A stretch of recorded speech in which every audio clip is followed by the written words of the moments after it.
তাহলে একটা কাজ করা যাক, সব রকমের জিনিসপত্র আমরা প্রদর্শনীর মতো সাজিয়ে রাখি, দেখি এদের ইন্টারেস্টটা কোন দিকে। মানে ধনুক আছে, বিভিন্ন রকম যুদ্ধের অস্ত্র টস্ত্র রয়েছে, এগ্রিকালচারাল প্রডিউসও রাখা হয়েছে, পুস্তক পুঁথিও রাখা হয়েছে, যে যেমন হবে মানুষ তারা সেদিকে ইন্টারেস্ট দেখাবে, তাতে আমরা খানিকটা বুঝতে বোধহয় পারবো। কারণ মনে মনে সন্দেহ তো আছে, এরা পাণ্ডব বোধহয়। এবার এই 5 জন বীর ঢুকলেন, সেই একেবারে মানে জৌলুস আর কি। এটা দেখে দ্রৌপদীর মনে হলো না, এরা কিন্তু নিজেদের জায়গাটা জানে। হ্যাঁ, এমনি এমনি কোথায় বসবো স্যার এ করেনি।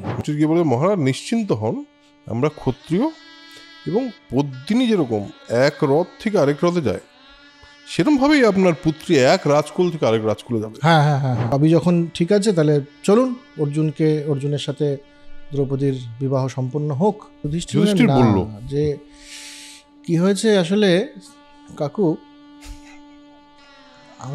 আমাদের 5 ভাই এত একসাথে থাকি, যাই উৎকৃষ্ট বস্তু আমাদের কাছে আসে আমরা 5 জনের সমান ভাগে ভাগ করে নিই। এখানে আমার 2খান কথা আছে। তো যেতে যেতে একটা গঙ্গার জলে একটা স্বর্ণ পদ্ম দেখতে পেল। না, প্রথমে তো উঠেই তাকায়নি। না, প্রথমে তাকাইনি, মানে পাত্তাই দেয়নি। আর ইন্দ্র এটা লিখেছে, আমি ইন্দ্র, হ্যাঁ বস, আমি এসে দাঁড়িয়েছি, লোকজন দাঁড়িয়ে পড়ে। হ্যাঁ হ্যাঁ, তখন এই যুবক নিজের রূপে এলেন। ইনি কে? কে কে কে? আমি আপনাকে দিগ্বচক্ষু দিচ্ছি, এখন আপনি দেখে নিন ব্যাপারটা। এবার সে দেখলো স্বর্ণ কিরীট ও দিব্য মাল্য এবং দেবতার সর্বলক্ষণ তাদের দেহে বর্তমান। এবং শুধু তাই না, দ্রৌপদীকেও কিন্তু তিনি লক্ষ্মী রূপে দেখলেন। 1000 মতো মেইড সার্ভেন্ট কৃষ্ণ উপহার দিলেন। রাজন কুরুবংশ জাতরা কিন্তু স্বয়ংবর থেকে সফল হয়ে ফিরে আসছেন। দুর্যোধন, হ্যাঁ, ধৃতরাষ্ট্র তো প্রথমত ভেবেছে যে দুর্যোধনই হবে এটা। তখন বিদুর বলছেন একটু বোধহয় ভুল হচ্ছে, আসলে পাণ্ডবদের সাথে হয়েছে বিয়েটা। পাণ্ডব তাও যদি না করা যায়, বুঝলে কর্ণ, তাহলে আমরা দ্রৌপদীকেই কুমন্ত্রণা দিয়ে রুষ্ট করে ফেলতে পারি। তার কারণ হলো ও অনেক পতিতে আসক্ত, ওকে বোধহয় ম্যানেজ করা সোজা হবে। কৃষ্ণ যাদের মন্ত্রণাদাতা, কৃষ্ণ যাদের অ্যাডভাইজার, দ্রুপদ যাদের মানে শ্বশুর, দৃষ্টদ্যুম্ন যার শালা, তাদেরকে আপনি ভাবছেন যে মানে যুদ্ধ করে জিতে যাবেন?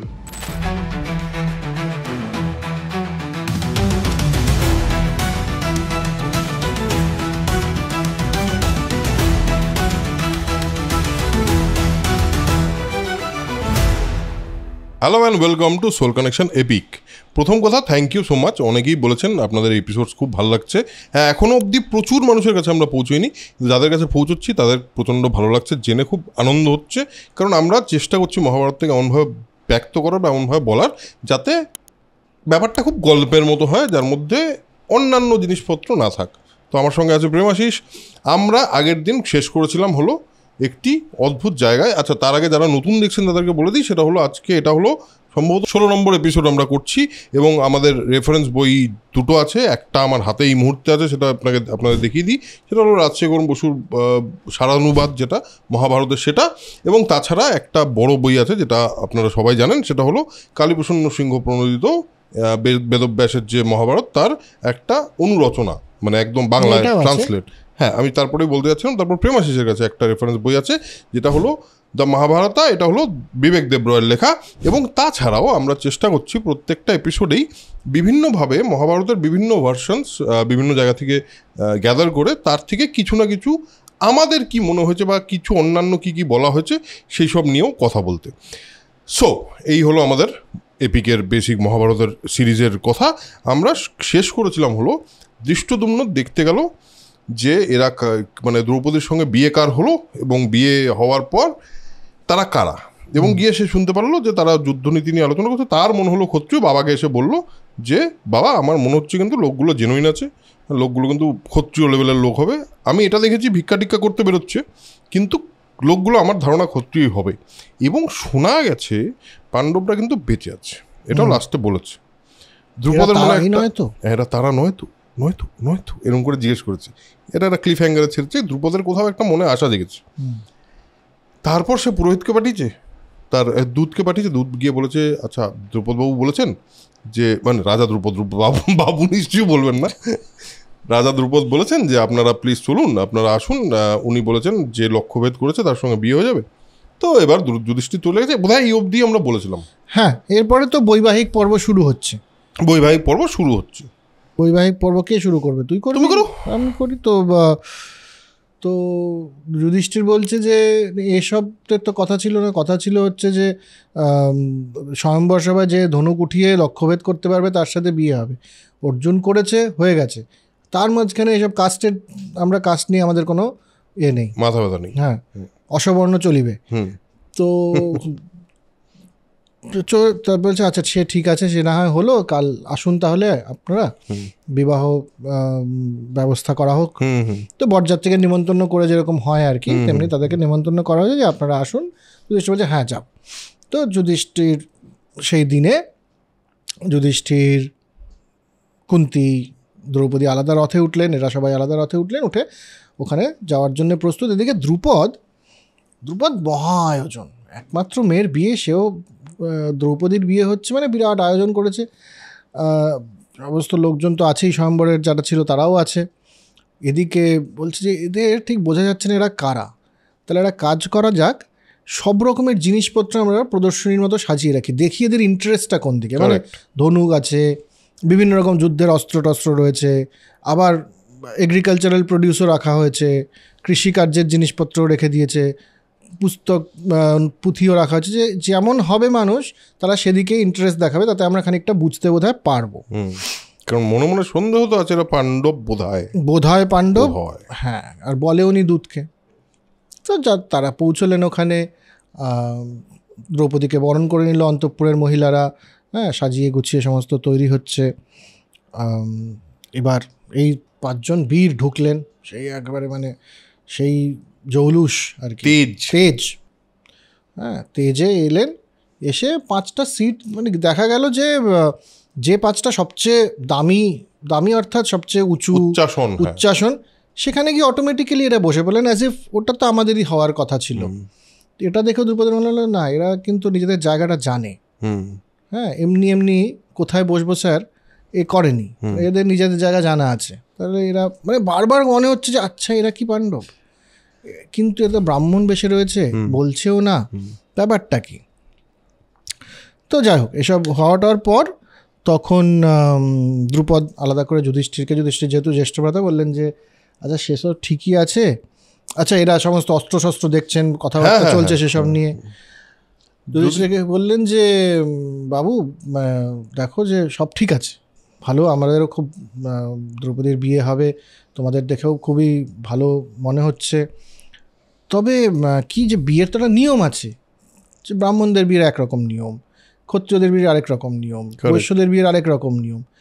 তো আপনারা যদি না বলেন বা তোমরা যদি না বলো যে তোমরা কোন মানে তোমরা ব্রাহ্মণ, ক্ষত্রিয় না বৈশ্য না শূদ্র, নাকি তোমরা সিদ্ধ পুরুষ যারা মায়া দিয়ে এরকম একটা করতে পারছে, তাহলে তো আমি কীভাবে বিয়েটা, পুরোহিতকে কী বলবো, কীভাবে বিয়েটা দেবো আমি?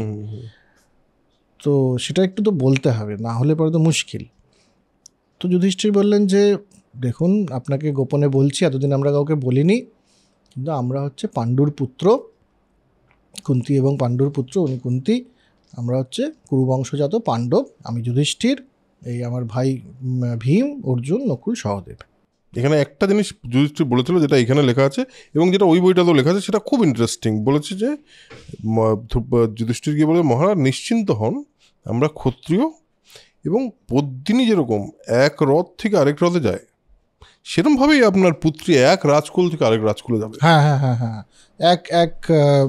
হ্যাঁ ঠিক, যে এক পুকুর থেকে আরেক পুকুরে যাওয়ার মতোই হচ্ছে ব্যাপারটা, এর থেকে বেশি কিছু নয়। তো এতে তো খুশি হওয়ারই কথা।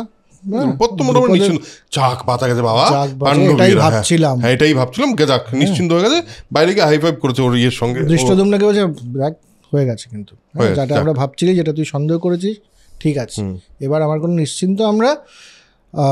এবং সেটা বলছে যে যুধিষ্ঠির তখন বললেন যে আমরা ওই পুরোচনের ষড়যন্ত্র থেকে আমরা যতুগৃহ থেকে বেঁচে ফিরেছিলাম, আসলে তো আমাদের সম্বন্ধে যেটা রোটে বেড়াচ্ছে চারদিকে যে আমরা মারা গেছি, এটা ঠিক নয়, আমরা বলছি আপনাকে। তো দ্রুপদ খুশি হয়ে তখন বললেন যে সে ঠিক আছে, তাহলে সবই যখন ঠিক আছে তাহলে চলুন, অর্জুনের সাথে দ্রৌপদীর বিবাহ সম্পন্ন হোক। এই মানে দ্রুপদের তো জানা নেই অলরেডি যে 5 জনের সাথে কথা হয়ে গেছে বিয়ে হওয়ার গত রাতে। এইটা এবার যুধিষ্ঠিরকে বলেন যে এটা যুধিষ্ঠির না, যে কি হয়েছে আসলে কাকু, আমাদের 5 ভাই এত একসাথে থাকি, যাই উৎকৃষ্ট বস্তু আমাদের কাছে আসে আমরা 5 জনের সমান ভাগে ভাগ করে নিই। এখানে আমার দুইখান কথা আছে, সেটা হলো এই কোথাকার কথা রে ভাই, যুধিষ্ঠির হোক সে ধর্মরাজ হোক আর যেই হোক, উৎকৃষ্ট বস্তু মানে তুই সত্যি কথা বললি না, যে মা বলেছে তার জন্য আমি এটা করলাম, তুই তো ধর্মের লোক যুধিষ্ঠির। তাহলে এই কথাটা যদি আমরা এই কথাটা বলে থাকি, যুধিষ্ঠির অর্ধসত্য বলেছে, প্রথমবার অশ্বত্থামা হতো ইতি গজ, সেটা সবাই জানে, তাহলে এইখানে বললো কি বললো এই কথাটা? তার মানে এটা তো অর্ধসত্য না, এটা তো অলমোস্ট মিথ্যে। এটা একটা বড় আমার প্রশ্ন তৈরি হচ্ছে, যে কারণে আমি বললাম আমি দুইখান কথা আছে। কারণ এখানে বলেছে উৎকৃষ্ট বস্তু মানেটা কি? হ্যাঁ, এটা তো মানে খুব অবজেকশনেবল কথাবার্তা, খুবই অবজেকশনেবল কথাবার্তা। একটা মহিলা তাকে স্বয়ম্বর সভা থেকে অর্জুন তীর মানে লক্ষ্য ভেদ করে নিয়ে গেছে, তাকে বস্তু বললি। প্রথম কথা ওখানে গিয়ে বললি ভিক্ষা জিনিস এনেছি, তুমি নাও। প্রথমত ভিক্ষা করে তো আনিসনি, তোরা এনেছিস হলো সিম্পলি জিতে, সেটা বললি না। মা একটা কথা বলে দিল, তারপর ব্যাসদেব দিয়ে জাস্টিফাই করে দিলি। পয়েন্ট কি না, ব্যাসদেব বলেছে মানে জাস্টিফাইড। এখানে তো আবার দ্রুপদ বলছি আরে এটা কেমন কথা হলো, আমি তো জীবনে শুনিনি এই কথা। কারেক্ট, কারণ এক পুরুষের বহু নারী হয় শোনা গেছে, এমনটা খুব একটা অ্যাবনর্মাল ব্যাপার নয়, অস্বাভাবিক নয়। কিন্তু এক নারীর বহু পুরুষ, এ তো বেদে এটার কোনো উল্লেখ নেই, ধর্মে এটার কোনো উল্লেখ নেই। এটা তো এত বড় পাপ তো আমি করতে পারি না আমার মেয়ের সাথে, নিজেও করতে পারবো না যে আমি কন্যাদান করবো 5 জনের সাথে। এটা তো ধর্মে চলছে না, আপনি তো এটা ঠিক বলছেন না। এবার ওই যেটা তুই ইঙ্গিত করছিস, যুধিষ্ঠিরের বলছেন না আসলে হ্যাঁ বেদে নেই, কিন্তু কি আমার মা যখন বলেছেন এবং আমি যতদূর ধর্ম জানি তাতে ধর্মের বাইরেও নয়। বলছি এটা কি কথা, ধর্মেও নেই বেদে নেই যখন আমরা তো সবাই জানি, তুমি হঠাৎ করে এটা বলছো, এটা তো হবে না। যুধিষ্ঠির আমতা করে বলছে তাহলে আর কাজ করা হোক, তাহলে দৈপায়ন ব্যাসকেই ডেকে আনা হোক, উনি এসেই বিধান দিক যে কি ব্যাপারটা কি হলো আসলে, হ্যাঁ এটা ধর্মে কিভাবে। এবার এখানে আমরা বিভিন্ন কথা বললাম, বাট যদি যুধিষ্ঠিরের পক্ষ থেকে বলা হয় তাহলে ঠিকই যে মানে কেন ওই অর্ধসত্যের কথা বললাম বা সত্যের কথা বললাম, যদি সত্যি এটাকে একটুখানি ওইভাবে বিচার করা যায়, ব্যাপারটা কীরকম হবে, যে বলল যে আমার ওই মানে মাকে বলেছিল দ্রব্য সেজন্য ওটা জাস্টিফাইড সত্য, এবং পরবর্তীতে গিয়ে আবার মায়ের কথা বলে দিল, তার মানেও সম্পূর্ণ সত্যটাই বলে দিল। সত্য বলেছে সেটা ঠিক আছে, কিন্তু আমার প্রবলেম হচ্ছে যে মহাভারতের এই পার্টটা নিয়ে আমরা গতবারও কথা বলেছিলাম যে নারীকে কিভাবে দেখছি আমরা, সেটা কিন্তু এখানে একদম, এবং দ্রৌপদীর কথা আসছে না এখন অবধি। দ্রৌপদী কি চাইছেন বা তার কি ইচ্ছা, তার ভালো লাগছে খারাপ লাগছে কিছুই আসছে না। তো কাজে এই জায়গাটা আমার মনে হয় খুব মানে এই জায়গাটা নিয়ে তো অনেক রকমের আলোচনা ইত্যাদি হয় যে এটা একেবারে প্যাট্রিয়ার্কাল একটা বিষয় হয়েছে।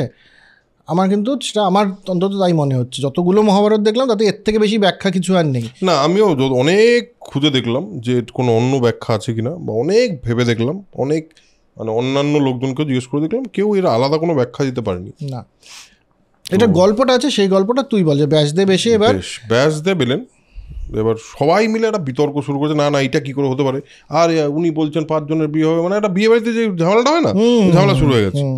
এবার কানাঘুষো আরে কি বলছো 5 জনের সঙ্গে বিয়ে হবে, কি রে ভাই, এসব হচ্ছে কিন্তু। হ্যাঁ, এবার ব্যাসদেব এসে উপস্থিত হয়েছে। এবার সকলে তাকে বললেন দেখুন আমার মতে এক স্ত্রীর বহুপতি হওয়াটা মানে কোনোভাবেই বেদের মানে বেদ সম্মত তো হতেই পারে না, এটা বেদ বিরুদ্ধ কথা, এটা তো আপনি মানে কোনোভাবেই মানব না। আর ধৃষ্টদ্যুম্ন বললেন যে না না না 1 মিনিট, বড় ভাইয়ের বউ বা মেজ ভাইয়ের বউকে অন্যান্য মানুষের বউ সে কী করে হতে পারে, এটা সম্ভব না। এইসব কথাবার্তা হচ্ছে। এবার যুধিষ্ঠির একটা কথা বলে, যুধিষ্ঠির বললো না যে ধর্ম বলেছে ধর্মের মতো, যুধিষ্ঠির বলে যে পুরাণে শুনেছি গৌতম বংশীয় যে জটিলা 7 জন, জটিলা বলে একজন ইয়ে ছিলেন, ঋষিপত্নী ছিলেন, তার 7 জন ঋষিপতি ছিল। আচ্ছা, মণিকন্যা ব্রাক্ষী বলে একজন, বার্খী বা বাখ্রি এরকম, ব্রাক্ষী এরকম কিছু একটা নাম আছে, নামটা উচ্চারণ এখানে খুবই, তার 10 পতি ছিল, সকলের নামই প্রচেতা। তার মানে এর উত্তর আছে, মানে মানে ইতিহাস বলছে এর উত্তর আছে, কারণ আমরা বারবার দেখেছি কোনো কিছু জাস্টিফাই করতে গেলে আগে ওটা ঘটেছে কিনা দেখা হয়, প্রেসিডেন্টস, হ্যাঁ, এবং সেখানে কেউ সেটাকে ভুল বলেছে কিনা সেটা দেখা হয়, মানে যেরকম আমাদের লতেও তাই। ধর্ম যদি আমরা ল ভাবি, তাহলে এবার precedence is one of the way, একদম। তো এবার তারপরে আরেকটা প্রচণ্ড মানে ব্রহ্মতীর ছড়ে যে বলে, মাতা যখন গুরুর শ্রেষ্ঠ, তিনি যখন বলেছেন তোমরা সকলে মিলে ভোগ করো, তাহলে তো তার আজ্ঞা পালন করাই ধর্ম হয়ে যাচ্ছে, কোনো মানে any question your honour.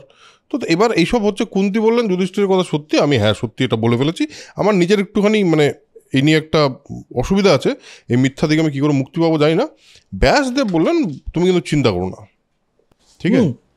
Kunti বললেন এখন এটা যদি ধর্মেরতে যদি এটার কোনো প্রভিশন না থাকে তাহলে তো এটা করা যাবে না, এবং সেক্ষেত্রে আমি মিথ্যেবাদী প্রমাণিত হব, কারণ আমি একটা বলেছি করতে গেলে সেটা করা যাচ্ছে না, তো এটা আমার জন্য উভয় সংকট, একদম উভয় সংকট। এবং ব্যাসদেব বললেন তুমি তোমার মিথ্যা থেকে মুক্তি পাবে, এবং পাঞ্চাল রাজকে বললেন যুধিষ্ঠির যা বলেছে তাই সনাতন ধর্ম।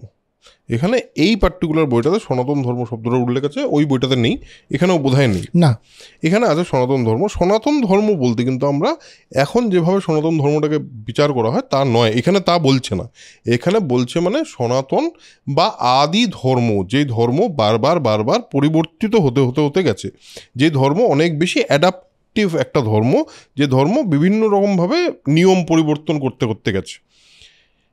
এবার বলছে যদিও সেটা সবার পক্ষে নয়। সবার পক্ষে নয় কেন? তার একটা ইম্পর্ট্যান্ট কারণ আছে, সেটাই এরপরে আসবো। এই গল্পটায় খুবই একটা ইম্পর্ট্যান্ট, এই গল্পটা মজা আছে। এটা হলো অন্য একটা ঘরে নিয়ে গেল দ্রুপদকে, হ্যাঁ আপনি আসুন, আপনার সাথে একটু প্রাইভেটে কথা আছে। হ্যাঁ বলছে হ্যাঁ চলুন। গেছে, গিয়ে বলেছে আপনি যমকে চেনেন? বলছে হ্যাঁ কেন চিনব না। বলে যম একবার যজ্ঞ করছিলেন, বলছে নৈমিষারণ্য জানেন? বলে হ্যাঁ, সেখানে একটা যজ্ঞ করছিলেন। তো যম যজ্ঞ করছে অনেক দিন ধরে, আর কি হচ্ছে যমের একটা কাজ আছে, কি কাজ? মৃত্যুর দেবতা যম। এবার যম যখন যজ্ঞ করছে, ওর তো অফিসের পোস্টে তো নেই, আর ওই মানে মানুষদের যে মৃত্যু সেটা ঘটছে না, মানুষ মারা যাচ্ছে না। দেবতারা অনেক দিন ধরে দেখছে আরে মানুষগুলো তো বেড়েই যাচ্ছে, আমরা তো নিশ্চিন্ত মোটামুটি ঠিক ছিল, একটা মানুষ একটা ধরনের মানুষ, আর ওদের ওখানে টাইম মানে কিন্তু বিশাল ব্যাপার, মানে দুদিন ধরে যজ্ঞ করছে না, মানে কয়েক বছর ধরে কয়েক হাজার বছর ধরে হয়তো যজ্ঞ করছে, আর মানুষ বেড়ে যাচ্ছে। দেবতা বলে এইটা তো গণ্ডগোল হয়ে যাচ্ছে। তো দেবতাদের যথারীতি একটাই ঠিকানা যাওয়ার,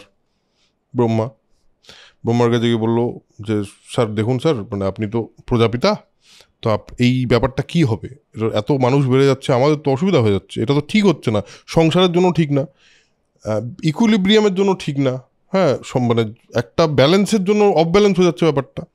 তো তখন বললো যজ্ঞ শেষ হোক, যম ঠিক নিজের কাজে চলে যাবে, ওটা আমার কিছু করার নেই, তোমাদেরও কিছু করার নেই। তখন আবার মানুষ যেভাবে মারা যাচ্ছিল সেভাবেই মারা যাবে, আবার যেরকম চলছিল সেরকমই চলবে। এখন মাঝখানে একটা পিরিয়ড যম একটুখানি একটা অন্য কাজ করতে দাও, আমি এখন কিছু বলতে পারবো না ওকে।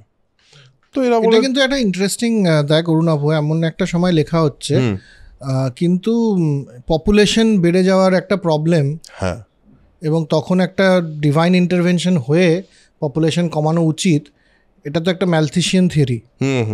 পপুলেশন কন্ট্রোলের একটা ম্যালথিসিয়ান থিওরি অনেক পরে এসছে, তার একটা হালকা কিন্তু ইঙ্গিত আমরা পাচ্ছি, হালকা একটা ইঙ্গিত পাচ্ছি। এবং সেখানে কিন্তু বারবার বলছে ইকুইলিব্রিয়াম ঘটে যাচ্ছে, মানে আমাদের যে বেসিক ব্যালেন্স অফ প্রকৃতি সেটা ঘটে যাচ্ছে, মানুষ বেড়ে যাচ্ছে বলে মানুষের মৃত্যুটা হওয়া দরকার, এটা বলছে। এবার দেবতারা বলছে না, আমরা যজ্ঞস্থানে যাব,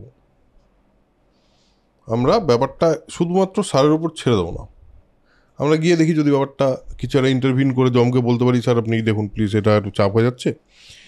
আর সেখানে দেখেই যাই অন্তত পক্ষে কিছু নাই বলি। তো যেতে যেতে একটা গঙ্গার জলে একটা স্বর্ণপদ্ম দেখতে পেলো। স্বর্ণপদ্ম গঙ্গার জলে দেখা মানে একটা বিরাট ব্যাপার, আর দারুণ দেখতে একটা দুর্দান্ত জিনিস। এবং তিনি মানে যথারীতি ইন্দ্র গিয়ে স্বর্ণপদ্মটা নিতে গিয়ে দেখছে এক মানে অদ্ভুত ধরনের এক রমণী সেখানে নদীর জলে অশ্রু কি বলে ওটাকে, বিসর্জন, অশ্রু বিসর্জন করছেন, মানে চোখের জল পড়ছে তার, এবং জলটা গঙ্গাতে পড়েই একটা স্বর্ণপদ্ম হয়ে যাচ্ছে। তারই একটা পদ্ম তুলতে গেছিল আর কি। আচ্ছা, ওটা বলছে ওটা সোর্সটা এটা। তো ওকে গিয়ে জিজ্ঞেস করে যে আপনি এরম এত কে, আপনি আপনি কাঁদছেন কেন? আপনার এরকম বলছে কাঁদছি, অনেক কারণ আছে, আপনি চলুন আমার সঙ্গে কিছুটা গেলে আপনি বুঝতে পারবেন যে আমি কেন কাঁদছি। ঠিক আছে, গিয়ে দেখেছে এক মানে বিরাট তেজ আলা এক মানুষ বা পুরুষ, সে একটা এক যুবতীর সঙ্গে পাশা খেলছে বসে বসে। ইন্দ্র বলছে তোমার এর জন্য কাঁদছো তুমি, দাঁড়াও হাম দেখতে হয়। বলে কি বলছে, এই এখানে পাশা খেলা হচ্ছে কেন? হ্যাঁ, আমি এই পুরো এলাকাটার মালিক, তুমি পাশা খেলছো আমার ইয়ে ছাড়া, পারমিশন ছাড়া? ও যা সেইভাবে পুরুষ যে ছিলেন, না প্রথমে তো উঠেই তাকায়নি, না প্রথমে তাকাইনি, মানে পাত্তাই দেয়নি। আর ইন্দ্র এটা লিখেছে আমি ইন্দ্র, হ্যাঁ বস আমি এসে দাঁড়িয়েছি, লোকজন দাঁড়িয়ে পড়ে, হ্যাঁ হ্যাঁ, আর আমাকে গ্রাহ্য করছে না। তারপর বলছে এবার এবার প্রচন্ড রেগে গেছে, মানে রেগে গিয়ে বলছে, এই বলছি এদিকে দেখাও, আমি এই বিশ্ব আমার অধীনে, তুমি কি আমার পারমিশন ছাড়া পাশা খেলছো? যেই ঘুরে তাকিয়েছে এই পুরুষ, এখন খুবই স্মিত হাসি মুখে সে তাকিয়েছে, এটা এরম হয়ে যাচ্ছে ইন্দ্র, আর নড়াচড়া করার ক্ষমতা নেই। হ্যাঁ, পারপ্লেক্সড এন্ড প্যারালাইজড, ও বুঝতে পারছে না কি হচ্ছে। এবার সে ইন্দ্রর দিকে তাকালো, ওই রকম যে স্ট্যাচু হয়ে গেল, স্ট্যাচু হয়েই আছে, ও আবার পাশা খেলা শুরু করলো। পাশা খেলা শেষ হবে তারপর ওকে দেখছি আমরা। তো পাশা খেলা শেষ হয়েছে, এই যুবতীকে বলেছে যে এই ইন্দ্র মানে এই ইন্দ্র যাকে নিয়ে এসছে আর কি, যে ইন্দ্রকে নিয়ে এসছে সেই রমণী, তাকে বলল যে তুমি ওকে নিয়ে এসো আমার কাছে, ওর অনেক মানে ঘ্যাম হচ্ছে, অনেক দর্প হয়েছে, চূর্ণ করছে ওর দর্প। বলে নিজে করতে গেলে তুমি টাচ করে দাও, হয়ে যাবে। টাচ করলো, ফাট করে পড়ে গেল ভূপথে, মানে একদম জাস্ট পড়ে গিয়ে অচৈতন্য, কিচ্ছু খবর টবর নেই। তখন এই যুবক নিজের রূপে এলেন। ইনি কে কে কে কে ইনি হলেন দেবাদিদেব মহাদেব। আর মহাদেবকে গিয়ে বলছে আপনি কে, মানে এটা কোনো কথা হলো? আর এই মানে আমি দেখেছি ইন্দ্রর মাঝে মাঝে কিছু গন্ডগোল ফন্ডগোল করে ফেলতো, এরপরে আরেকটা গন্ডগোল করবে, সেখানে দধিজির কাছে গিয়ে সে হার নিয়ে এসে সে অনেক কাণ্ড করবে, যাকে যেই বজ্রটা যেখান থেকে তৈরি হয়। এনিওয়েজ, এবার ইন্দ্রকে মহাদেব বললো শোনো, তারপর উঠি মানে ও ইয়ে করেছে, বলে শোনো দর্প করবো না, এরকম দর্প করবে না, দর্প করলে কী হয় দেখবে। বলে ওকে একটা গুহার মধ্যে একটা ভিতরে ঢুকিয়েছে। ইন্দ্র ঢুকে দেখে চারজন অত্যন্ত তেজময় মানুষ দাঁড়িয়ে আছে। ও দেখে এদেরকে দেখে মনে হচ্ছে, আরে আমি এদের মতো তেজময় হলাম না কেন, এরা কারা, এরা কি? মহাদেব বলেন এরাও দর্প করেছিল, গর্ব করেছিল, ওই জন্য এরা এখানে আছে। এবং এরা কারা জানো? এরা হলো পূর্ববর্তী ইন্দ্র। মানে ব্যাপারটা হলো, এখানে একটা জিনিস বোঝা যায়, ইন্দ্র কিন্তু অ্যাকচুয়ালি ইয়ে না, মানে ইন্দ্র কিন্তু অ্যাকচুয়ালি কোনো মানুষ না, ইন্দ্র একটা পোস্ট। বারবার ইন্দ্র আসে বিভিন্ন, মানে ইন্দ্র হলো একটা পোস্ট, যেই পোস্টে একজন করে জন্মায় এবং সে ওই জন্মগ্রহণটা করে। এবং এই তখন পূর্ববর্তী চার ইন্দ্র বললেন যে মানে আমাদেরকে আমরা যে এই যে মানে এই অবস্থায় আছি, আমরা তো আর ইন্দ্র থাকিনি, আমরা তো গর্ব করেছি বলে এখানে পৌঁছে গেছি। তো আমাদের যেটা হবে সেটা হলো ধর্ম, বায়ু আর অশ্বিনী কুমারদ্বয় আমাদেরকে মানুষের গর্ভে মানে প্রবিষ্ট করবেন এবং আমরা মানুষের গর্ভে জন্মাবো। কে কে বললো? ধর্ম, বায়ু এবং অশ্বিনী কুমারদ্বয়। আমরা জানি ধর্ম যুধিষ্ঠিরের পিতা, বায়ু হলো ভীমের পিতা এবং অশ্বিনীদ্বয় হলো নকুল সহদেবের পিতা এবং মাদ্রির পুত্র অ্যাকচুয়ালি। বর্তমান ইন্দ্র বললেন তাহলে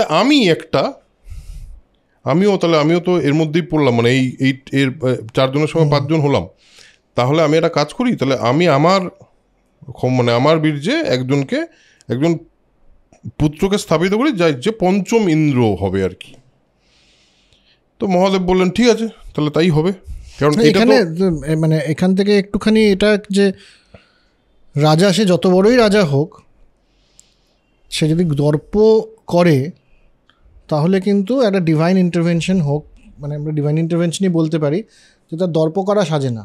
না, দর্প বা গর্ব মানে সে কখনোই অহংকারের বশবর্তী হতে পারবে না, তাহলে কিন্তু তার গেল আর কি। হ্যাঁ হ্যাঁ হ্যাঁ। এবং তখন মহাদেব বললো ঠিক আছে, তুমি যখন বুঝতে পেরেছো তো তোমার তো অ্যাকচুয়ালি শাস্তিই হলো এটা, তুমি মনুষ্য হিসাবে জন্মাবে, ঠিক আছে তুমি জন্মাও, কিন্তু একটা ব্যাপার আছে, সেটা হলো তোমাদের কিন্তু একজন কমন স্ত্রী হবে। এবার এখানে এই জায়গাটা আমি জানি না ওখানে কি লেখা আছে, সেটা হলো ওই যেই মহিলা বসে কাঁদছিলেন তাকে বললেন তুমি এদের স্ত্রী হবে, তুমি নিয়ে এসছিলে ওকে আমার কাছে, তুমি এদের স্ত্রী হবে। এবং সেই সময় একটা একদম সম্পূর্ণ অন্য কথা আছে, যেটা একটু আগে তোর আমার কথা হচ্ছিল। নারায়ণ সেই সময় তার এক শুক্ল এবং কৃষ্ণ কেশ রোহিণী এবং দেবকীর গর্ভে স্থাপন করলো, যাদের মধ্যে থেকে মানে দেবকীর গর্ভ থেকে জন্ম হলো শ্রীকৃষ্ণের বা কেশব বলা আছে, আর রোহিণীর গর্ভ থেকে জন্ম হলো বলদেব বা বলরাম যাকে বলি আমরা। ওই কালো কেশ থেকে জন্ম হয়েছিল বলে কৃষ্ণ বা কেশব, আর সাদা কেশ থেকে বলে সে হচ্ছে বলদেব। আচ্ছা, আরেকটা এখানে কিন্তু ওটাতে কিরকম আছে জানি না, কিন্তু এখানে কিন্তু বলছেন যে আমরা যে জন্মগ্রহণ করব, মনুষ্যজনিত জন্মগ্রহণ করলাম, কিন্তু মানে আমাদের তো উৎকৃষ্ট হয়ে উঠতে পারবো না আমরা। তখন বলছেন যে না, এই যে স্ত্রী যাবে এ হচ্ছে লক্ষ্মী বা শ্রীয়ের স্বরূপ, একদম একদম, এই তোমাদের পত্নী হবে, একদম। এবং এই তোমাদের পত্নী হবে, এবং শুধু তাই না, এর জন্য দুই একটা জায়গায় এটাও বলা হয় যে এর জন্য তোমাদের যে মানে তোমাদের মধ্যে যে বল এবং তেজ সেটা আরো বৃদ্ধি পাবে, এবং তোমাদের আরো শ্রীবৃদ্ধি হবে আর কি, যেটাকে মানে শ্রীবৃদ্ধি বলে হলো। এবার মহারাজ দ্রুপদকে বললেন, বুঝলেন, শুনলেন গল্পটা? বলছে হ্যাঁ। বলছে এই 5 জনই কিন্তু এই পাণ্ডব রূপে বাইরে যারা আছে পাণ্ডব রূপে জন্মেছে। আর তারপরে এই গল্পের মধ্যে আরেকটা কি বুঝলেন? বলে বুঝলাম যে একজন শ্রীরূপিণী এদের 5 জনের পত্নী হবে। বলে তাহলে সেটা হচ্ছে আপনার মেয়ে কৃষ্ণা বা দ্রৌপদী, সে হচ্ছে লক্ষ্মীর স্বরূপ, সে ডিভাইন একটা এনার্জি আপনার এই মানে গৃহে জন্মেছে বা আপনার দ্বারা তার জন্ম হয়েছে, আপনি বিরাট ভাগ্যবান লোক। আপনি কি বলছেন? আমি আপনাকে দিব্যচক্ষু দিচ্ছি, এখন আপনি দেখে নিন ব্যাপারটা। এবার সে দেখছে ওরা তো মানে 5 জন এরা বিরাট দিব্য রূপ, এবং 5 জনের থেকে তেজ বেরোচ্ছে। তারা এখানে বলা আছে যে মানে তারা স্বর্ণ কিরীট ও দিব্য মাল্য এবং দেবতার সর্বলক্ষণ তাদের দেহে বর্তমান। এবং শুধু তাই না, দ্রৌপদীকেও কিন্তু তিনি লক্ষ্মী রূপে দেখলেন। দেখে বিরাট আনন্দিত হলেন, বললেন যে এটা তো তাহলে তো এটা দৈব ব্যাপার, এটা তো আমার কিছু করার নেই। ব্যাসদেবকে প্রণাম করলেন। আর ব্যাসদেব বলল একটা বড় জিনিস, এটা খুব ইম্পর্টেন্ট, আমি দাগিয়েও রেখেছি। বলেছে এই আগের একটা গল্প ছিল না, মহাদেব একজনকে বর দিয়েছিল এক ঋষিকন্যাকে, যার নাম কোথাও নেই। সেই ঋষিকন্যাকে বর দিয়ে বলেছিল যে তোমার 5 বার বর প্রদান করুন। আপনারা বোধহয় আগের এপিসোডে শুনেছেন, 5 বার বর প্রদান করুন বলেছিল, তাই জন্য ওকে 5 বরের বর দিয়েছিল। তো বলেছে সেটাই হলো তার পরের জন্মের থেকে শুরু করে ওই ব্যাপারটা ফাইনালি গিয়ে এখানে কনক্লুশন হয়েছে। এবং বলল মানুষদের জন্য এটা ভুল হতেও পারে যে পঞ্চপতি একজনের, কিন্তু এটা তো দেবতা, এদের ক্ষেত্রে কিন্তু ব্যাপারটা কোনোভাবেই ইনভ্যালিড না। এবার যথারীতি এবং বললো যে মহাদেবের ইচ্ছাতেই এরা হবেন, কারণ দুবারই মহাদেব আছেন। দেখ, ওখানেও মহাদেব বলেছেন, এখানেও মহাদেব বলেছেন, তো এটা পঞ্চপতির বড়। ধ্রুপদ মোটামুটি ব্যাপারটা হ্যাঁ ঠিক আছে স্যার, তাহলে আপনি যা বলছেন তাহলে তাই হোক, তাহলে লেটস স্টার্ট দ্য রিচুয়াল। এইখানে দেখ অরুণাভ, আমার একটা দুটো জিনিস এখানে আমার খুব স্ট্রাইক করেছে। একটা হচ্ছে যে অনেকে বলে যে এই দ্রৌপদীর যে 5 পতি হলো, তার মানে পলিঅ্যান্ড্রিটা সময় কমন ছিল। কিন্তু এই ব্যাখ্যান দেখে এটা বোঝাই যায় যে পলিঅ্যান্ড্রি যে একেবারেই কমন ছিল না। কারণ যদি পলিঅ্যান্ড্রি কমন হতো তাহলে পরে এই প্রশ্নগুলো উঠতো না, এগুলো যে একটা ডিভাইন ব্যাপার সেসব নিয়ে কথা উঠতো না। এটা যে ইতিহাসে কোথাও নেই, এটা ধর্মে অ্যাপ্রুভ করে না, বেদে কোথাও নেই, সে ব্যাপারটা উঠতো না, এত বিতর্কই হতো না। তার মানে পলিঅ্যান্ড্রিটা একেবারেই কমন ছিল না। কিন্তু এই গল্পটা কেন এলো সেটা নিয়ে আমিও খুব মানে এইভাবে কেন এলো সেটা নিয়ে আমি এটার রেলেভেন্স বা মেটাফরিক্যাল মিনিংটা কিন্তু আমিও একটু কনফিউজ, যে কেন এটা করতে হলো এই জায়গাটা। পলিএন্ড্রি কমন যদি হতো তাহলে পরে আমি বুঝে যেতাম যে হ্যাঁ তার মানে এটা, তার মানে কি এটা মনে হতে পারে যে কোনো কোনো ক্ষেত্রে সমাজে দেখা যেত পলিএন্ড্রিও আছে, কিন্তু সেটাকে ওরা জাস্টিফাইড করতে পারছেন না যারা লিখছেন মহাভারত, তাই তারা একটুখানি ঘুর পথে এটাকে করলেন যে বেদের সময় থেকে এখন সমাজটা অনেক পরিবর্তন হয়ে গেছে, কিন্তু আমরা জাস্টিফাই করলাম মহাভারতে একটা গল্প দিয়ে, যে গল্পটা একটা ডিভাইন ইন্টারভেনশনের গল্প। দেখ পলিএন্ড্রি এভাবে কিন্তু আর কোনো ইয়েতেও কিন্তু খুব একটা পাওয়া যায় না, আর কোনো পুরাণ বল আর কোনো রামায়ণ বল সেখানেও কিন্তু এরকম পলিএন্ড্রির কথা এইরকম ভাবে কোথাও পাওয়া যায় না। এখানে শুধু বলেছেন ব্রাক্ষী আর ওই প্রচেতা যার ইয়ে ছিল জটিলা এবং ব্রাক্ষীর কথা বলেছে, এই দুজনের একজনের 7 জন পতি একজনের 10 জন পতি ছিল। অনেকেই বলেন যে মহাভারতের সময় আমরাও পেয়েছি, মহাভারতের সময় মহিলাদের ডিসিশনের গুরুত্ব দেওয়া হচ্ছে, আমরা আগের অনেক পর্বে বলেছি, কিন্তু এই পার্টিকুলার জায়গাটা এসে প্রচণ্ড একটা কন্ট্রাডিকশন দেখা যাচ্ছে। এখানে না দ্রৌপদীর কথা শোনা হচ্ছে, না দ্রৌপদীকে কিছু বলা হচ্ছে। ইনফ্যাক্ট এর পরের যে ঘটনাটা সেটা তো আরেকটু ভাবে, যে যখন এই স্নানটা এবার হয়ে গেল সবটা সেটেলড এবং তারা বললেন ঠিক আছে বুঝে গেলাম এটা ডিভাইন ইন্টারভেনশন, এটা আমাদের কিছু করার নেই, চলো বিয়েটা শুরু করা যাক। আর বিয়েটা তো শুরু হলো, প্রথমে এলেন যুধিষ্ঠিরের সঙ্গে তার বিয়ে হলো, অগ্নিতে আহুতি দেওয়ার পর যুধিষ্ঠির এবং দ্রৌপদী পানি গ্রহণ করলেন এবং বিবাহ সম্পন্ন হলো। পরবর্তী এরপরে 4 দিন ধরে বিয়ে হয় আর বাকি 4 জনের সঙ্গে। কিন্তু ইম্পর্টেন্ট কথা হলো ব্যাসদেব প্রত্যেকবার এই অলৌকিক একটা বাক্য বলতেন বলে লেখা আছে, যে বলতেন যে বিয়ে হয়ে গেল, আবার পরদিন বলছেন তুমি কুমারী হও, এবং সে নাকি আবার কুমারী হয়ে যাচ্ছে।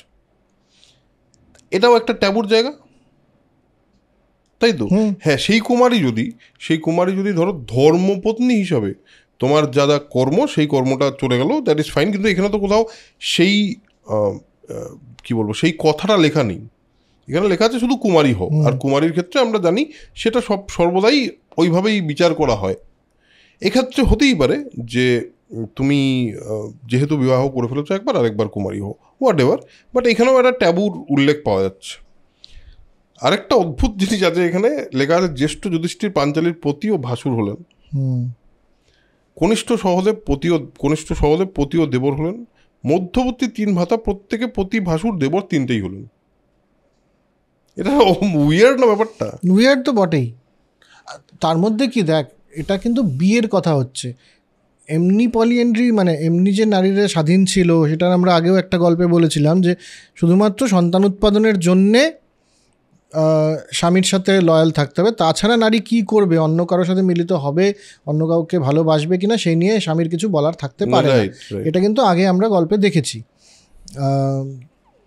আমরা জানি না মানে এখানে বিয়ে দেওয়ার প্রয়োজনটা কেন পড়লো এবং ডিভাইন ইন্টারভেনশনটার কেন এই কাহিনীর অবতারণা হলো। তো আমরা এগিয়ে যাই, আমরা যেহেতু জানি না এটা নিয়ে আমরা কিছু বলার নেই। এবার যথারীতি পাণ্ডবদের সঙ্গে বিয়ে হওয়াতে দ্রুপদ তো খুব নিশ্চিন্ত হয়ে গেল এবং সে মানে সবাইকে আশীর্বাদ, কুন্তী আর তোর পুত্রবধূকে কুন্তীও আশীর্বাদ করলেন, বললেন যে তুমি বীর পুত্র প্রসবিনী হও, যেরকমভাবে পতিব্রতা হও, তুমি আদরিণী হও, তুমি এই হও, তুমি সেই হও, অনেক কিছু দিল। এবার তাদেরকে প্রচুর রত্ন দেওয়া হলো, প্রচুর মানে প্রচুর, এবং দিয়ে সেসব করে প্রচুর উপহার দিয়ে তাদেরকে বলা হলো তোমরা এখানে থাকো। তার মানে যৌতুক, মানে পণ যেটাকে বলি, মানে আগে আমরা দেখেছি একবার বিয়ে কত রকমের হয়, সেখানে দেখতে গিয়ে কিন্তু আমরা দেখেছি যে উল্টো হচ্ছে, যেটাকে এখন রিভার্স ডাউরি বলা হয়, কিন্তু অ্যাকচুয়ালি ওটাই ছিল যে কন্যার পিতাকে দিতে হবে রত্ন ইত্যাদি কিছু কিছু বিবাহ ক্ষেত্রে। এখানে এসে আমরা দেখছি যে না, এখানে কিন্তু যারা স্বামী হচ্ছেন, মানে পতি মানে ব্রাইড গ্রুম, তাদেরকে দেয়া হচ্ছে অর্থাৎ যেটা আজকের দিনে আমরা ডাউরি বলে জানি, রাইট, সেই পণটা দেওয়ার প্রথা। অর্থাৎ হয়তো দুটো আলাদা আলাদা সময় লেখা হয়েছে, বা দুটো এটাও হতে পারে যে খুশি হয়ে দিয়ে দিলেন, অনেক কিছু আছে আমার কাছে খুশি হয়ে দিলেন, এটাও হতে পারে, প্লাস যৌতুকের পার্টটাও হতে পারে অবশ্যই। আর ঘর জামাই, পাণ্ডবরা ঘর জামাই হয়ে থাকলেন, আপাতত ঘর জামাই দ্রুপদের এখানে, এটাও তার মানে ছিল, ঠিক আছে। কৃষ্ণও কিন্তু পাঠালেন প্রচুর, মানে উপঢৌকন দেয়া হলো। তার সাথে সাথে একটা অদ্ভুত জিনিস লেখা আছে এখানে, জানি না ওখানে লেখা আছে কিনা, 1000 মতো মেইড সার্ভেন্ট কৃষ্ণ উপহার দিলেন। তার মানে এই একটা ধরনের স্লেভারি তো তার মানে ছিলই। হ্যাঁ, স্লেভারির উল্লেখ কিন্তু বিভিন্ন জায়গায় পাওয়া যায়, স্লেভারির মতো কিছু জিনিস কিন্তু পাওয়া যায় সে। তো এখানে আমাদের মানে বৈবাহিক পর্ব শেষ, যে বিয়েটা সম্পূর্ণ হলো, আমরা বিয়ে দিয়ে দিলাম পাণ্ডবদের। একদম, তো বিয়ে তো দিয়ে ফেললাম আমরা, বিয়ে আমরা দিয়ে ফেললাম। তাহলে এবার পরের পর্যায়টাতে যাই। একদম, এর পরের পর্যায়টা হচ্ছে বিদুর গমন পর্ব। বিদুর গমন পর্ব, বিদুর গমন পর্ব মানে হচ্ছে প্রথমত তো এই যে এবার কথা চাউড হয়ে গেল, যত সমস্ত স্পাইরা ছিল তারা সব, যারা সম্বরে এসেছিলেন তাদের কাছে কথাটা দিয়ে দিলেন, খবর পৌঁছে দিলেন, আরে এরা পাণ্ডব, জানা গেছে এখন পুরোচনের সময় ওই যে যতুগৃহ ওখানে মারা যাননি, এরা সব বেঁচে আছেন, এই কৃষ্ণার সাথে কালকে বিয়ে হলো, কালকে বা এই আর কি। তো সবাই বেশ ধন্য যাক, নিশ্চিন্ত হওয়া গেছে। এতদিন ধরে একটা গুজব চলছিল যে বেঁচে আছে কি না, বেশিরভাগই নিশ্চিন্তই হলেন এবং ভাবলেন যে পুরোচনের এটা করা ঠিক হয়নি। ওটাকে কি ওই আবার ওই গসিপ শুরু হলো, রিউমার শুরু হলো যে এটাকে দুর্যোধনের ষড়যন্ত্র ছিল ইত্যাদি।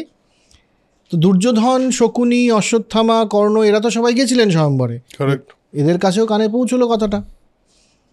তো দুর্যোধন বললেন না, আমার পার্টি নিয়ে আমি এবার ফেরত যাব। ভেঙে পড়েছেন দুর্যোধন বলছেন যে আর কি, চলো, দুঃখ পেয়ে ফিরছেন। দুঃশাসন তাকে বলছেন যে দাদা এটা কি হলো, এত চেষ্টা করলাম আমরা, এত কিছু করলাম, এতদিন তো গুজব ছিল, এখন তো প্রমাণিত হয়ে গেল ব্যাপারটা। আসলে আমরা যাই করছি হিউম্যান এন্ডেভার, তাতে বোধহয় কিছু হয় না, ডেস্টিনিই আসল, ভাগ্যই সবখানে চলে বোধহয়। তো এই সমস্ত করতে করতে বলছে যে এখন আর আমাদের কাছে কী বা করার আছে, এরা পাণ্ডব এসে গেছে ফুল ফোর্সে, তাও দ্রুপদের ওখানে ধৃষ্টদ্যুম্ন আছে, ধৃষ্টদ্যুম্নের মতো একটা যজ্ঞ থেকে বেরিয়েছে, হ্যাঁ, সেরকম একজন মানুষ, বীর, শিখণ্ডী আরেক ছেলে, এরা সবাই যুদ্ধবিদ্যায় পারদর্শী, আমরা কি আর এদেরকে হারাতে পারবো? তো এই সমস্ত নিয়ে এরা ফিরছে। বিদুরের কাছেও খবর গেছে। বিদুর বললেন চাই ধৃতরাষ্ট্রকে খবরটা দিয়ে আসি। ধৃতরাষ্ট্রকে গিয়ে বললেন যে রাজন, কুরুরা কিন্তু, হ্যাঁ, কুরুবংশজাতরা কিন্তু স্বয়ম্বর থেকে সফল হয়ে ফিরে আসছেন, মানে স্বয়ম্বরে সফল হয়েছেন। ধৃতরাষ্ট্র প্রথমে ভাবলেন, ধৃতরাষ্ট্র খুব খুশি, বাহ, এই তো একটা খবরের মতো খবর নিয়ে এলে। হ্যাঁ, দুর্যোধন, হ্যাঁ, ধৃতরাষ্ট্র তো প্রথমত ভেবেছে যে দুর্যোধনই হবে এটা। তো অলরেডি বললেন যে তাহলে পরে দ্রৌপদীর জন্যে অলঙ্কার বানানোর অর্ডার দিয়ে দাও, শ্যাকরাকে ডাকো আর ওদেরকে নিয়ে আসার ব্যবস্থা করো। দুর্যোধনকেও ডেকে পাঠালেন, আরে তুমি এসো, দ্রৌপদীকে নিয়ে আসুক হস্তিনাপুরে সবাই, তার জন্য একটা ভব্য একটা আয়োজন করতে হবে। তখন বিদুর বলছেন একটু বোধহয় ভুল হচ্ছে, আসলে পাণ্ডবদের সাথে হয়েছে বিয়েটা। পাণ্ডব কাছে ধৃতরাষ্ট্র বলছেন যে পাণ্ডব, মানে হ্যাঁ, যতুগৃহে মারা যায়নি, ওরা এখানে এইভাবে ছিল, পুরো ব্যাখ্যানটা দিলেন। ধৃতরাষ্ট্র তখন বলে এটা কি শোনালে তুমি বিদুর আমাকে, এ তো আমাকে দুর্যোধনের থেকে বড় ভালো সংবাদ দিচ্ছ তুমি আমাকে, এতে তো আমি বেশি খুশি হলাম, এর থেকে ভালো আর কোনো খবর হয়? পাণ্ডবরা যেরকম আমার প্রিয়, এই মানে দুর্যোধনরা যেরকম আমার প্রিয়, পাণ্ডুর ছেলে থেকে আমি নিজের ছেলের থেকে বেশি ভালোবাসি। বাবা, বিশাল ব্যাপার। কে চাইবে না বলো যে দ্রুপদের মতন একজন রাজার সাথে একটা সন্ধি হবে, বন্ধুত্ব হবে, একটা সম্পর্ক স্থাপিত হবে, কে চাইবে না? তো ঠিক আছে, যে এসব করে বিদুর তো বললেন যে ঠিকই বলছেন আপনি, আপনার মতন একজন মানে বিদগ্ধ মানুষের থেকে এটাই আশা করার ছিল। হ্যাঁ, এটাই থাক আপনার, মানে এই বুদ্ধিটাই যেন আপনার থাকে। তো এমন সময় বিদুর চলে যায়, দুর্যোধন এবং কর্ণ এরা এসে বলে আপনার সাথে মহারাজ, আপনার সাথে একটু প্রাইভেটে কথা আছে। তো কি বলো? বলছেন যে, তো দুর্যোধন বললেন যে বিদুরকে আপনি যেটা বললেন এটা কি আপনার মনের কথা? কারণ হচ্ছে যে পাণ্ডবরা তো আমাদের শত্রু, এরা যদি এখন চলে আসে তাহলে আমাদের রাজ্য এবার টলমল হয়ে যাবে। হ্যাঁ, আপনি তো যেটা করা উচিত সেটা করছেন না রাজার মতো, আপনার তো উচিত ওদের বিরুদ্ধে একটা কীভাবে আমরা কি করব সেই বিষয়ে সলা পরামর্শ করার। এটা মানে কি ব্যাপারটা কি হচ্ছে আমরা বুঝতে পারছি না ঠিক। ধৃতরাষ্ট্র বললেন তখন যে বিদুরের তো জানোই, বিদুরের মতন মানুষের সাথে আমি ও কথাই বলতে হবে আমাকে, কিন্তু মনে মনে তোমরা যা ভাবছো আমারও কিন্তু একই চিন্তা। এইখানেই ধৃতরাষ্ট্রের অরিজিনাল ক্যারেক্টারটা বেরিয়ে আসলো। আমারও কিন্তু একই চিন্তা যে পাণ্ডবদের দমন করা কি করে যেতে পারে। কারণ তোমাদের আসন কিন্তু টলমলে হবে, কারণ এমনিতেই চারদিকে একটা গুজব ছড়াচ্ছে যে তোমরাই মারার চেষ্টা করেছিলে ওকে। ধৃতরাষ্ট্র বোধহয় পুরোটা জানতেন নাকি জানতেন, এরকম একটা আবছায়া মতন জানতেন বলেই আমার মনে হয়। তখন দুর্যোধন বলছেন যে তাহলে একটু ভাবতে হবে আমাদেরকে, বুঝলে কর্ণ, কিভাবে ওদের হারানো যায় বলো তো। একটা তো আমরা করতে পারি, কিছু ব্রাহ্মণ টাহ্মণ পাঠাই আমাদেরকে, তাদেরকে একটু উপটোপকণ্ড দিয়ে যাতে পাণ্ডবদের মধ্যে একটা কলহ বা কলেশ যাকে বলে এটা লাগিয়ে দেওয়া যেতে পারে, তাহলে এদের শক্তি খর্ব হবে। ডিভাইড অ্যান্ড রুল এটা আমরা করতে পারি। হ্যাঁ, বা ধরো আমরা দ্রুপদকেই নিজেদের দলে টেনে নিলাম, অনেক অর্থ টর্থ দিয়ে এদেরকে আমরা টেনে নিতে পারি। বা ধরো আমরা ওদেরকে গিয়ে বললাম, ওদেরকে গিয়ে এমন একটা হস্তিনাপুরের চিত্র পেশ করলাম যে এখানে থাকা খুব কষ্টকর, তোমরা ওখানেই থাক, এরকমও আমরা করতে পারি। বা ধরো ভীমকে মেরে ফেলতে পারি। না, অর্জুন বীরটির ঠিক আছে, কিন্তু পেছন থেকে দেখো যত যুদ্ধ হয়েছে ভীম কিন্তু একটা বড় সাপোর্ট। ভীমকে যদি মেরে ফেলা যেতে পারে না, তাহলে পরে কিন্তু এরা নাস্তানাবুদ হয়ে যায়, অন্য সবার তেজ নষ্ট হয়ে যাবে। তাও যদি না করা যায়, বুঝলে কর্ণ, তাহলে আমরা দ্রৌপদীকেই কুমন্ত্রণা দিয়ে স্বামীদের প্রতি মানে ইয়ে করে ফেলতে পারি, রুষ্ট করে ফেলতে পারি। তার কারণ হলো ও অনেক পতিতে আসক্ত, ওকে বোধহয় ম্যানেজ করা সোজা হবে। হালকা ইঙ্গিত দিয়ে তো এইসব করে টোরে আমরা এসব করতে পারি। তো কর্ণ বললেন যে বন্ধু, আপনি বোধহয় একটু ভুল ভাবছেন, কারণ এতদিন যারা এত কষ্ট করে একসাথে ছিল তাদেরকে আমরা এমন কি কুমন্ত্রণা দেবো যে তারা নিজেরা আলাদা আলাদা নিজেদের প্রতি শত্রু হয়ে যাবে, সেটা করা যাবে না। এর আগে আপনি তো চেষ্টা করেছেন ষড়যন্ত্র করে পুরোচনকে, এদেরকে তো এভাবে নাস্তানাবুদ করা যায়নি, এভাবে করা যাবে না এদেরকে। এবং আপনি বলছেন ভেদ সৃষ্টি করবেন, এরা এক পত্নীতে আসক্ত, এক পত্নীকে সবাই ভালোবাসে, এদের মধ্যে আপনি ভেদ সৃষ্টি করবেন, ইয়ার কি হচ্ছে? এটা হবে না। দ্রুপদকেও আপনি করতে পারবেন না, কারণ দ্রুপদের অলরেডি অনেক বড় লোক মানুষ। হ্যাঁ, একমাত্র উপায় হচ্ছে যতক্ষণ পর্যন্ত পাণ্ডবরা নিজেদের জায়গাটা সামলে না উঠছে, কিন্তু এতদিন তো ঘুরে বেড়াতো, সামলে ওঠার আগে ওদেরকে উপরে আক্রমণ করতে পারে। বীরকে বীর দিয়েই বীরের মতো ধ্বংস করুন। শক্তি তো আপনারও কম নেই, এবং আমরা কি কম? এবং বলছে যতদিন না শ্রীকৃষ্ণ যাদব বাহিনী নিয়ে তো ওনার পাশে এসে দাঁড়াচ্ছেন, কারণ কর্ণ এটা জানতো যে সেই সময় শ্রীকৃষ্ণ ছিল, শ্রীকৃষ্ণ চিনতে পেরেছিল, কর্ণ পারেনি ঠিকই, কিন্তু শ্রীকৃষ্ণ যদি যাদব বাহিনী নিয়ে চলে আসে, কর্ণ কিন্তু জানে এটা মুশকিল হয়ে যাবে।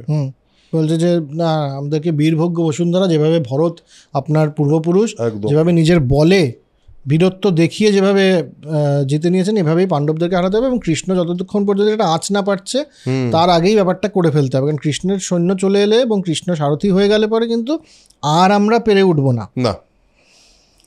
তো এসব শুনে ধৃতরাষ্ট্র কিন্তু বললেন যে কর্ণ এটা ঠিক ছেলে, ছেলেটা ঠিক কথাই বলছে, তবে দুরকম হচ্ছে, আমরা একটা কাজ করি, সিনিয়রদের ডাকি, অ্যাডভাইস নিই, কারণ একা তো লড়া যাবে না, অ্যাডভাইজার আছে, বিদুর আছে, দ্রোণ আছে, ভীষ্ম আছে। ভীষ্ম এবং দ্রোণের কথাটা খুব ইম্পর্টেন্ট। হ্যাঁ, তো এদেরকে ডেকে নিয়ে আমরা একটা মন্ত্রণা সভা বসাই যে আমরা এবার যুদ্ধ কি পাণ্ডবদের বিরুদ্ধে লঞ্চ করব, নাকি আমরা অন্যভাবে ব্যাপারটাকে ডিল করব, দেখা যাক। এবং আমি কিন্তু নিউট্রাল থাকবো বাবু, আমি as if I am neutral, সেভাবে কিন্তু ব্যাপারটা ডিল করতে হবে। হ্যাঁ ঠিক আছে, ডাকাও। ভীষ্ম এলেন, তো ভীষ্মর থেকে কি আর এক্সপেক্ট করা যায়? ভীষ্ম বললেন যে না, আমার কাছে কৌরব পাণ্ডব সবই কুরুবংশজাত, সবাই আমার প্রিয় পাত্র, এদের বিরুদ্ধে লড়াই কেন হবে আমি বুঝতে পারছি না। এটা কিন্তু আমি কখনোই এদের বিরুদ্ধে লড়তে পারবো না। আর এদের মধ্যে লড়াই হবে মানে এটা কি ধরনের কথা হচ্ছে? হ্যাঁ, এটা কোনো ধর্মের কাজও হচ্ছে না একদমই। এবং এটা খুব খারাপ হচ্ছে, যদি এটা হয় তাহলে খুব বাজে হবে। কি বলছো তুমি রাজা হয়ে সব? হ্যাঁ, পাবলিকের কাছে খারাপ একটা মেসেজ যাবে। একদম। তো এটা নয়, ধর্মের কথা যদি জিজ্ঞেস করেন আমাকে, তাহলে উচিত হবে এটাই যে তাদেরকে ডাকুন, তাদেরকে অর্ধেক রাজ্য দিয়ে দেওয়া হোক, কারণ তাদের বাবার এবং তাদেরও এই রাজ্যের উপরে এতটাই অধিকার যেটা কৌরবদের রয়েছে। তো ডেকে তাদেরকে হাফ রাজ্য দেওয়া হোক, তাতে আপনার রেপুটেশনও বাঁচবে, কারণ অলরেডি পুরোচনের এই দ্রুতগৃহে রেপুটেশনের কিন্তু একটু অবস্থা খারাপ। আর রেপুটেশনই একটা রাজার সব, শাসকের জন্যে তার রেপুটেশনটা খুব ইম্পর্টেন্ট, খুবই ইম্পর্টেন্ট। তো এটা কিন্তু আমি আমার মত এটা, এবার বাকিরা বলো। তো দ্রোণ বলেন আমারও কিন্তু এটাই মত, আমারও এটাই মত যে ওদেরকে হাফ রাজ্য দিয়ে দেওয়া উচিত, কারণ এই যুদ্ধটা ধার্মিক যুদ্ধ হবে না। তার মধ্যে উনি বললেন যে এটা কিন্তু তার মধ্যে এটাও ঠিক যে যাদব সেনারা যারা আছে তারা যদি চলে আসে তাহলেও মুশকিল হবে।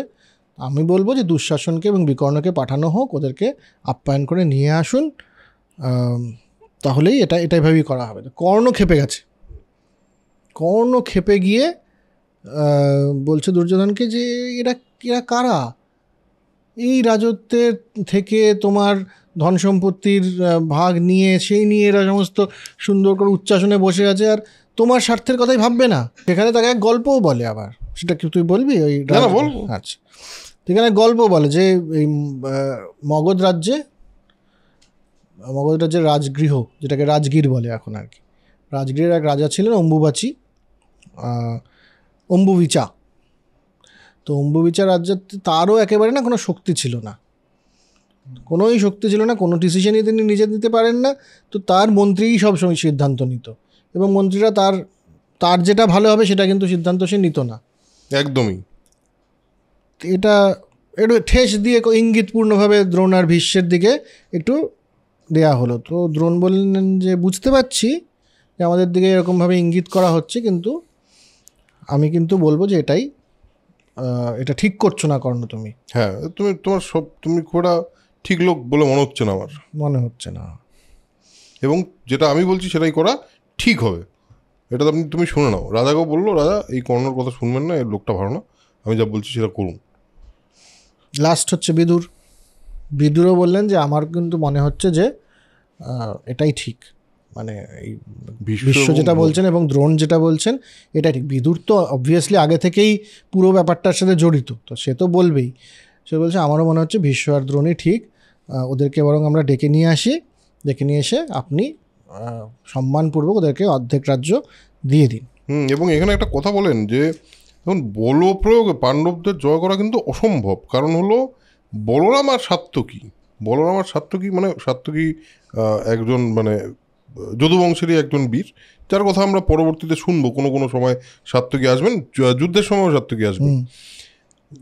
কৃষ্ণ যাদের মন্ত্রণাদাতা, কৃষ্ণ যাদের অ্যাডভাইজার, দ্রুপদ যাদের মানে শ্বশুর, দৃষ্টদ্যুম্ন যার শালা, তাদেরকে আপনি ভাবছেন যে মানে যুদ্ধ করে জিতে যাবেন? মানে কী ভাবছেন আপনি? এটা কিন্তু মানে কোনোভাবেই মানে, আর এই তিনজন আপনার যে আছে, এই দুর্যোধন, কর্ণ আর শকুনি, কারণ এর মধ্যে কিন্তু বাকি জায়গায় শকুনির কথা না থাকলেও এখানে কিন্তু শকুনির কথা আছে, যে শকুনিও মন্ত্রণা দিয়েছিল। বিদুর বলছে যে কর্ণ আর ভুল করেও কর্ণ, দুর্যোধন, শকুনির মতো কিন্তু আপনি চলবেন না, তাহলে আপনারই মুশকিল হবে। তো সুতরাং এই অধার্মিক আর দুর্বুদ্ধি লোকজনের কথাবার্তা আপনি শুনবেন না। আমি যেটা বলছি, ভীষ্ম এবং দ্রোণ যেটা বলছেন সেটা শুনুন। ধৃতরাষ্ট্র বুঝেছে যে আমি এটা এখন ম্যানেজ করে উঠতে পারবো না, সাপোর্ট পাবো না। আর ভীষ্মের সাপোর্ট না পেলে, দ্রোণের সাপোর্ট না পেলে এরা আর কি করবে? ওর জানে, ধৃতরাষ্ট্র খুব ভালো করে জানতো যে দুর্যোধন কত আর বীর, গিয়ে তো হেরে এসছে স্বয়ম্বরে। তো তখন বললো ঠিক আছে তাহলে, না অ্যাকচুয়ালি ঠিকই বিদুর, তুমি ঠিকই বলছো যে আমারই তো ভাই, পুরো ফুল মানে উল্টো কিন্তু, হ্যাঁ আমারই তো ভাই পাণ্ডু, তারই ছেলে, ঠিক আছে। আমিও ভাবছিলাম এই কথাই ভাবছিলাম, আমি জাস্ট একটু ঝালিয়ে নিলাম, তোমার সঙ্গে একটু মন্ত্রণা করে নিলাম। ওরা বলছিল সব কথাই তো শুনতে হয়, বুঝলে? হ্যাঁ, আর সব কথাই শুনতে হয়।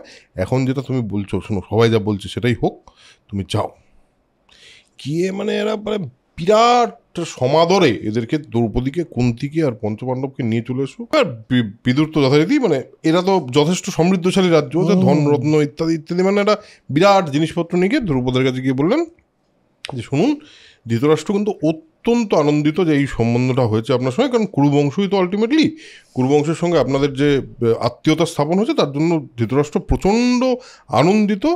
তিনি ভীষ্ম এবং অন্যান্য কৌরব আপনার কুশল জিজ্ঞাসা করেছেন, কেমন আছেন জিজ্ঞাসা করেছেন। নট অনলি দ্যাট, আপনি প্লিজ এদেরকে আমার সঙ্গে নিয়ে যাওয়ার অনুরোধ মানে করুন, মানে কি বলে ওটাকে, ব্যবস্থা করুন, ব্যবস্থা না, অনুমতি দিন। হ্যাঁ, বলে যে আপনি পঞ্চপাণ্ডব, কুন্তী এবং দ্রৌপদীকে আমার সঙ্গে যাওয়ার অনুমতি দিন, কারণ সারা হস্তিনাপুর দ্রৌপদীকে দেখার জন্য পাগল হয়ে আছে এবং এতদিন পরে এরা বাড়ি ফিরবে, মানে এরা সবাই জানতো এরা মারা গেছে, এরা ফিরলে তো দারুণ আনন্দ হবে, তো আপনি এই ব্যাপারটা দিন। এবং ফাইনালি দ্রৌপদ বলে ঠিক আছে, আলটিমেটলি তো মেয়েকে যেতেই হবে, এটাই তো জানতোই। আর পাণ্ডবরা যাচ্ছে হস্তিনাপুর মানে কি তাদের অরিজিনাল বাড়িতে, তো সেটা তো তার ভালো লাগারই কথা। এবং সে ফাইনালি, এখানে একটা মন্ত্রণা হয় পাণ্ডবদের সাথে দ্রুপদের, যে এটা কি কোনো ষড়যন্ত্র নয় তো, এরকম একটা কিন্তু ভাবনা চিন্তা হয়। তারপরে পাণ্ডবরা বলেন না না, বিদুর যখন এসেছে, এক্স্যাক্টলি বিদুর যখন এসছে, এইটা ইম্পর্টেন্ট, বিদুর যখন এসছে তখন কিন্তু ব্যাপারটা সেটা নয়। ফাইনালি দ্রুপদ বলে বাবুল কি দুয়ায় লেতা যা তুচকো সুখী সংসার মিলে, বলে দ্রৌপদীকে পাঠিয়ে দেয়। এইখানে আমাদের অ্যাকচুয়ালি এইটা শেষ হয়, মানে বৈবাহিক পর্যায়টা একটা পয়েন্টে শেষ হয়। এবং তারপরে এখানে আরেকটু আছে, এখানে আমার বইটাতে এটাকে বিদুর গমন পর্ব লিখেছে এবং তারপরে রাজ্যলাভ পর্বটাকে আলাদা করা হয়েছে। সেটা হচ্ছে যে ফিরে আসার পর ধৃতরাষ্ট্রের কাছে যাওয়া হলো এবং ধৃতরাষ্ট্র বললেন যে অর্ধেক রাজত্ব তোমাদের প্রাপ্যই ছিল, অর্ধেক রাজত্ব তোমরা নাও খাণ্ডবপ্রস্থে। খাণ্ডবপ্রস্থ একটা জঙ্গল তখন অবধি, কিন্তু ওই খাণ্ডবপ্রস্থে গিয়ে ওই অর্ধেক রাজত্বটা তোমরা নাও, এখানে তোমরা সুখে নিজেরা রাজত্ব স্থাপন করো। তো এরা গেলেন এবং খাণ্ডবপ্রস্থে কৃষ্ণের সাথেই একটা সুন্দর বেশ নগরী স্থাপন করলেন, রাজপ্রাসাদ, হ্যাঁ মানে স্বর্গধাম তুল্য বলেছে, স্বর্গধাম তুল্য একটা নগরী। ঠিক, ব্যবসায়ীরা আসছে সেখানে হচ্ছে, এরকমভাবে খাণ্ডবপ্রস্থে পাণ্ডবদের রাজ্য লাভ হলো। এখানে এই বই হিসেবে মানে বিবেক দেবরার যেটা ভান্ডারকার ইনস্টিটিউটের ভার্সন, সেই হিসেবে এখানে আদি পর্ব শেষ। হ্যাঁ, কিন্তু এখানে আমি বলছি এখানে এবং ওখানে অনুযায়ী আদি পর্বের আরেকটুখানি এক্সটেনশন আছে, সেটা হলো খাণ্ডবপ্রস্থ, সুন্দর উপসুন্দর, তিলোত্তমা, এরপর আছে অর্জুনের বনবাস, এর মধ্যেই আছে উলুপি, চিত্রাঙ্গদা, বব্রুবাহনের কথা আপনারা অনেকে নিশ্চয়ই শুনেছেন, বর্গাও বব্রুবাহন। তারপরে আছে হলো রৈবতক, সুভদ্রাহরণ, অভিমন্যু, দ্রৌপদীর পঞ্চপুত্র, এই অবধি আছে। তারপর খাণ্ডব দাহন অবধি পুরোটা শেষ হয়, সেখানে সব আদি পর্ব শেষ হয়। ময়দানবের সভা নির্মাণ থেকে সভা পর্ব শুরু হয় এখানে। আমার মনে হয় দুটো আলাদা অনুযায়ী বিভিন্ন রকম আছে, কিন্তু গল্পটা এখানে আমরা অন্ততপক্ষে খাণ্ডবপ্রস্থে পাণ্ডবদেরকে একটা রাজত্ব দিতে পারলাম। এবং শুধু তাই নয়, আরেকটা ইম্পর্ট্যান্ট ব্যাপার আছে এখানে। এই যে কথাটা বললি যে আস্তে আস্তে ব্যবসায়ীরা আসতে থাকলো, এটা কিন্তু একটা খুব ইম্পর্ট্যান্ট পয়েন্ট অফ মানে মহাভারতের খুব একটা ইম্পর্ট্যান্ট জায়গা, যে ওই নগরীটা আস্তে আস্তে সবার জন্য খুব ফ্রেন্ডলি নগরী হয়ে উঠলো, এবং যার জন্য পরে দুর্যোধনের অসুবিধাটা হয়। এবং তারপর যা হওয়ার সেটা তো ময়দানবের ইত্যাদি ঘটনা তো ঘটেই। সেটা আমরা বোধহয় প্রথম পর্বে কিছুটা আলোচনা করেছিলাম, ওই অগ্নির ক্ষুধামান্দ নিয়ে করেছিলাম না, সেইটাই। হ্যাঁ, সেটাই আরেকবার খাণ্ডবপ্রস্থে আমরা খাণ্ডব দহন পর্ব যখন পড়বো সেটা বলবো। সো আজকের এপিসোড এখানেই শেষ করছি। প্রথম কথা হলো ধন্যবাদ যে অনেকে বলছেন যে পরের পর্বের জন্য অপেক্ষা করছি। আপনারা বিশ্বাস করতে পারবেন না এটা কতটা ইম্পর্ট্যান্ট আমাদের জন্য। এবং পরের যে কোনো অপেক্ষা মানুষকে আরেকটা জিনিস করতে বা আরেকটু ইন্সপায়ার করতে সাহায্য করে, আমাদের ক্ষেত্রেও তার ব্যতিক্রম হচ্ছে না। আমরা চেষ্টা করছি মহাভারতটাকে খুবই গল্পের মতো করে, কারণ ওই যে বইটা আমাদের কালীপ্রসন্ন সিংহ মহাশয়ের লেখা, ওই বইটা পড়তে গেলে দাঁত ভেঙে যায়, মানে এতটাই কঠিন বাংলা ভাষায় লেখা। 150 বছর আগে লেখা, তুই কেন 200 বছর আগের লেখা। অবভিয়াসলি তখনকার বাংলার আজকের বাংলা এক নয়, but thanks to Rajshekhar Basu, যিনি একটা সারানুবাদ করেছেন, এবং আরও বিভিন্ন মানুষ, বিবেক দেব রয় অবভিয়াসলি, এবং আরও বিভিন্ন মানুষ, আরও তাদের সোর্সও আমরা অবশ্যই দেব কোনো সময়। তো আজকের পর্ব এই অবধি। আমার খুব ভালো লাগছে যে আমার প্রথম খণ্ডটা এই মহাভারতটা অ্যাকচুয়ালি 10টা খণ্ডে আছে, তো এই প্রথম খণ্ডটা একদিনে শেষ হলো। কারণ একটা তো মাইলস্টোন আমরা ধরলাম, একটা মাইলস্টোন পৌঁছলাম। অনেক ইন্টারেস্টিং আলোচনা হলো আদি পর্বটা নিয়েই শুধু। তো তো আমরা এবার আরো একদম গভীরে মহাভারতের যে মেইন স্টোরির ফরম্যাট সেখানে আমরা কিন্তু ঢুকে গেছি। হ্যাঁ, এবং কমপ্লেক্সের পর এবার কমপ্লেক্স স্ট্রাকচারের মধ্যে ঢুকবো। অ্যাকচুয়ালি লিনিয়ার, কিন্তু তার মাঝখানে অনেক কমপ্লেক্স গল্প, অনেক কিছু যেরকম মহাভারতে চলছে সেভাবেই আসবে। সো আজকের এপিসোড এখানেই শেষ করবো। আশা করি আপনাদের এই এপিসোডটা ভালো লেগেছে। কেমন লেগেছে তা অবশ্যই জানাবেন। আর যদি ভালো লেগে থাকে তাহলে অবশ্যই শেয়ার করবেন কিছু মানুষকে, লাইক বাটনটা ক্লিক করবেন, আর যদি সাবস্ক্রাইব না করে থাকেন তাহলে অবশ্যই সাবস্ক্রাইব করবেন। আজকের এপিসোড এখানে শেষ করছি। দেখা হচ্ছে পরের এপিসোডে আমরা যা বললাম এরপরে কি শুনবো সেটা আমরা জানি। আমরা খান্ডপ্রস্থ নিয়ে, বা এই যেটাকে পরে ইন্দ্রপ্রস্থ বলা হবে, সেই একটা জায়গা নিয়ে কথা বলা শুরু করব। সো আজকের এপিসোড এখানে শেষ করছি। দেখা হচ্ছে পরের এপিসোডে। ততক্ষণের জন্য যেটা বারবার বলি সেটা আরেকবার বলে দিই, সেটা হলো spread knowledge, spread positivity, because knowledge is power and positivity is right. Tata, দেখা হচ্ছে পরের এপিসোডে।